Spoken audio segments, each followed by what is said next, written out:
So, before installing the arm, so after you've unpacked your arm, you have to check one essential feature of the arm, and that's the spring loading side.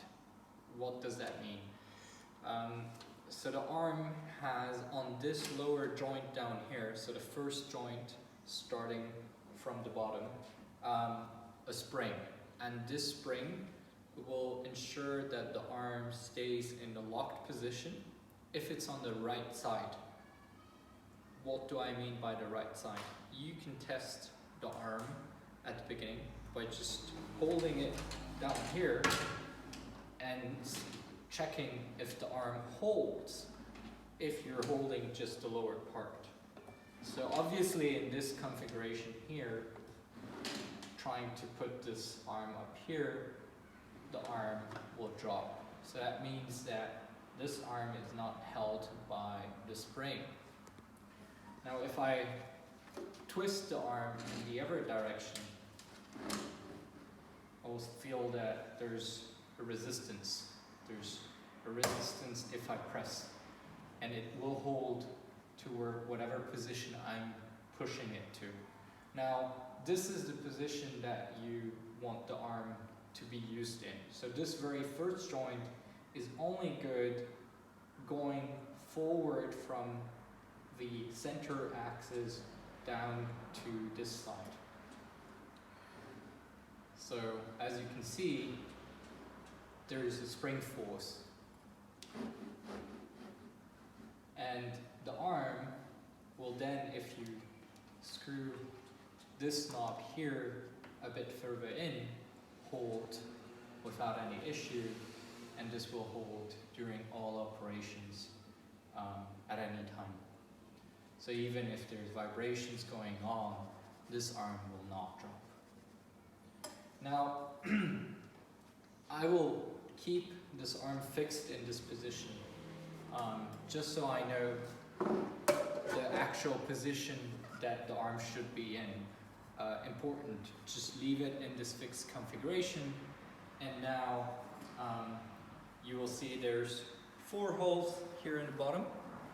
So these 4 holes here will now have to be aligned with this squarish cube, and every unit that we send is sent with these self-tapping screws. So as you can see, these self-tapping screws will fit nicely into the hole, and I'll try to insert it first into the first hole. Now, I suggest you to use a power tool to install the arm, because the first install will be a bit harder if you're using a hand tool. Go ahead and screw in this screw and add the second screw on the opposite side.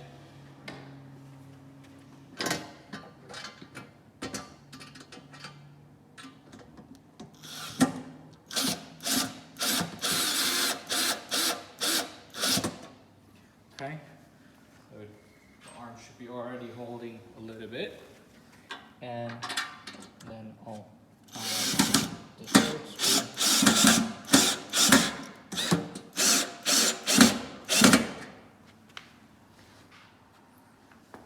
And then finally,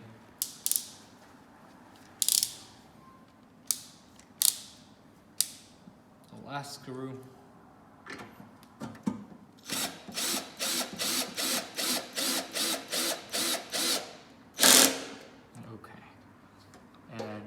Want to make sure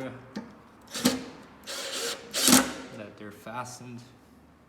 Each screw is really in there. As you can see, I've put it currently on the 6 level in terms of power. And now the arm is installed, and what you want to make sure is that you position the arm in terms of by swiveling it, and also just moving it on this side. So again, as you can see, the arm will hold if I fully extend it on this side, and that's the spring-loaded side. If I decide to go the other way around, it will drop. So this side shouldn't be used. Now, if I've installed it on this side, and I've decided that I want to use this position here, I'm just going to screw it together, tighten the little knobs here, and you can tighten the knob up to the point where it's too hard to turn further. And in this position, this arm will hold, and you can swivel it around. So between operations, I suggest you to fix the wheels and just swivel around the arm. So if you're having your operations on this side, after and before, you can swivel the arm back and forth, and the arm will always stay in the same position as long as you're on the spring-loaded side.